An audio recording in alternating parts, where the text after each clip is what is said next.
Valvoline full synthetic 2050. It's what we're running.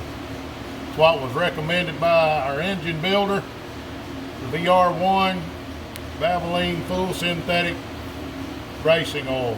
Got the high zinc for flat tappet cams, and it is green, folks. You look at this.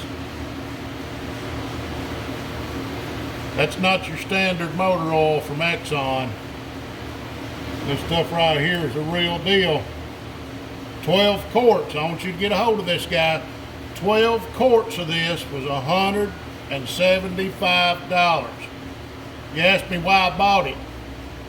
Well, that's cheaper than tearing that motor down and putting a brand new camshaft in it. So that's the reason why we bought this oil. I don't like it no more than anybody else does,